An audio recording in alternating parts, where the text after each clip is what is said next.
welcome to talktocreators.com. My name is Luke. I'm Trevor. And welcome again. Welcome. 자, 오늘 강의할 내용 같은 경우는 이제 Rob이에요. 이제 Rob은 상당히 이제 목소리가 좀 두꺼운 편이거든요. 지난번에 아마 케빈 선생님 강의를 봤으면 케빈이 목소리가 상당히 두껍습니다. 자, 그래서 아마 또 다른 경험을 좀 하실 수 있을 건데요. 특별하게 그 Rob이 어려운 표현은 사용하지 않았어요. 그런데 잘 안 들린다면 그것은 아마도 여러분들 리스닝이 아마 너무 시험 영어에 익숙해져 있기 때문에 아마 그럴 거예요. 그래서 Rob이 말하는 속도가 상당히 적당한 속도 같거든요. 적당한 속도라고 하면 그냥 우리가 볼 수 있는, 보통 이제 여기서 캐나다에서 생활하면 볼 수 있는, 쉽게 들을 수 있는 그런 영어라고 생각하시면 되겠어요. 자, 그럼 같이 한번 시작해 볼까요? Trevor, ready? I'm ready. Okay, let's go. Well, I became handsome by luck and by choice.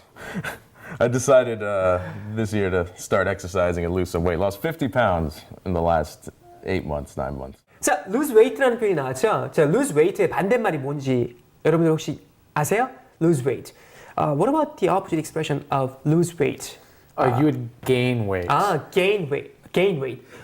Or put on some weight. What do you think about that? Put on some weight. Put on some weight, but that's going to be for just a bit of weight. Yeah. What about work off some weight? Work off some weight. Work off? Yeah. That's basically when you work out or you exercise a bit and you lose a bit of weight. That's working off the weight. So he could have said, and I work off some weight. Can you say that? He might be able to say that, but probably what he said before, he worked out a bit and lost some weight, would be the more common phrase. Okay, alright.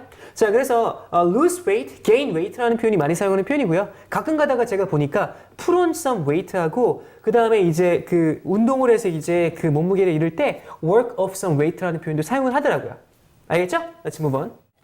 And I went to college for multimedia graphics. I'm a graphic designer. Oh, wow. And from there, I got a job editing at the WWE, used to be the WWF, World Wrestling Federation. Oh, yeah. I used to like it so much, and I was watching it almost every single week. You know, like a Ultimate Warrior, like, you know, Hulk Hogan. Yeah, I like it so much. Yeah. 자, 이건 WWE, 지금 아마 예전에는 WWF였을 거예요. 레슬링이죠. 프로레슬링 하는 그런 Did you like it, by the way? I would watch it when I could. My mom didn't really want me watching that stuff. Oh, yeah. Anyway, 자, 여러분들 프로레슬링 하는 그런 거죠? And I kept that for about 2 years, and I got my degree in the meantime. And then I moved to Canada and decided I want to get into filmmaking. 자, I got my degree in the meantime이라는 표현이 나왔어요. Degree, diploma, what is that? Degree is basically, or diploma is something that you gain when you finish college or university. Okay, so is there a difference between like a diploma and degree, or it's sort of kind of interchangeable expression? The diploma is the actual piece of paper that you've received. The degree is the field that you've studied in. So you get a degree in science and you get a diploma showing that you have a degree in science. So degree하고 디플로마 같은 경우는 degree라는 것은 학위가 될 것 같고요. 디플로마 같은 경우는 그 학위를 증명하는 그 증명서 같은 거 있죠. 졸업 증명서나 아니면 있잖아요. 여러분들 졸업하면 받는 졸업 증명서를 말하는 것 같아요. 이해되셨죠? Let's move on. So you came to Toronto directly from the States, or you went to another city in Canada, or? I came straight to Toronto, so Okay. I do have a bit of an interesting story in that sense. 자, straight to Toronto라고 나왔어요. I came straight to Toronto. What do you mean by straight in this context? Straight to Toronto. Well, we all know straight means like just a straight line, for example. And when he says straight to Toronto, he came directly here. Directly, he didn't stop anywhere along the way. He didn't move somewhere else and then come to Toronto. He went from where he was straight or directly to Toronto. 자, 다시 말하면 다른 데 가지 않고 straight to Toronto. 토론토로 바로 왔다는 거죠, 미국에서. 자, 무슨 말인지 아시겠죠? Straight to Toronto. I was originally born in Hungary, so I'm not actually a native English speaker. I was 2 years old when my parents and I moved to the States. So basically, he was born in Hungary. Hungary is one of the European countries, right? Yep. And he went to the States at the age of 2. I think he's native English speaker pretty much. Yeah, at the age of 2, You don't know? You don't know, but I was surprised to find out that he's originally from Hungary. It goes to show that if Yeah. you start learning soon enough and working on it, that you can speak English to a point where nobody notices Yeah. that you might have spoken another language. Let me ask you something. This is really, really interesting question to native English speakers. You may have seen so many Korean speakers, right? Who speak English pretty well. Yeah. So from your perspective, as a native English speakers, when you have a conversation with these so-called really great English speakers from South Korea or from Japan or from China or whatever, and what's your perspective? Do you really care that much about the way they speak in terms of their pronunciation or accent? Or you just focus on, you understand what they're talking about?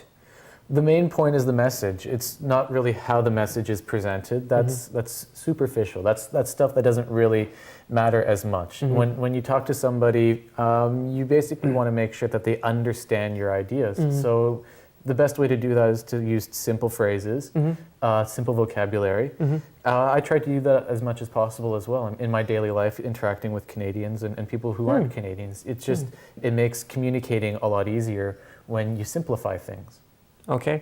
자, 그래서 지금 트래버 선생님이 말했던 대로 그 액센트나 그 너무 뭐 외국 그 영어를 모국어로 하는 사람하고 똑같은 액센트를 가질 수는 없을 것 같아요. 물론 그렇게 만들 수 있지만 그런 노력보다도 오히려 그 시간에 다른 어떠한 것을 더 공부하는 게 더 바람직할 것 같거든요. 자, 그래서 여러분들 꼭 기억하는 게 액센트나 프로넌시에이션 같은 경우는 커뮤니케이션을 하기 위한 수단이지. 그게 목적이 되면 안 돼요. Trevor, do you know what I'm talking about? There are some Koreans who are so obsessed with accent. So they want to speak like a native English speakers in terms of pronunciation, in terms of accent. Do you know what I'm saying? Yeah, well, here's the funny thing.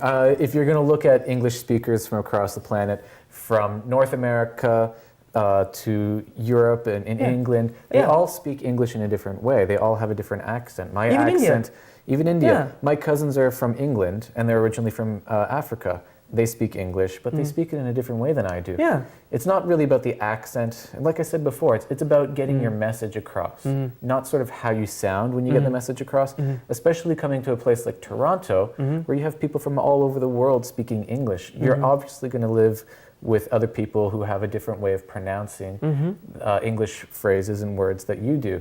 And because we're so used to it here, again, accent doesn't matter. It's more about getting your message across. And as long as you're clear with that, there's usually no issues.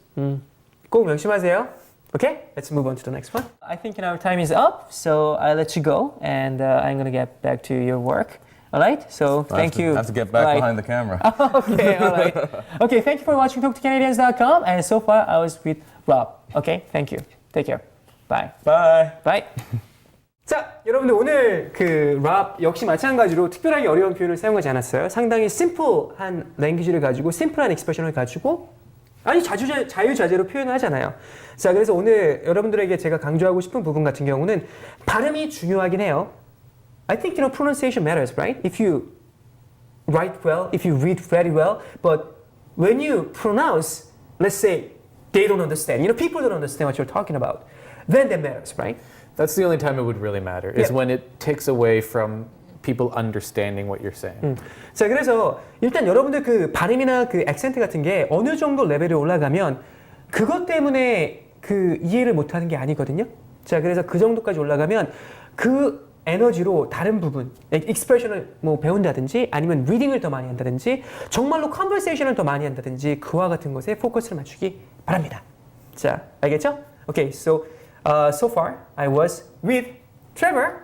And Trevor, how do you feel today? Once again, it was great being here. I'm hoping that we can help you out as much as possible with these lectures. And thanks for having me on. Oh, thank you. I really appreciate it. So have a great time, and then see you next time. Take Later. care. Bye.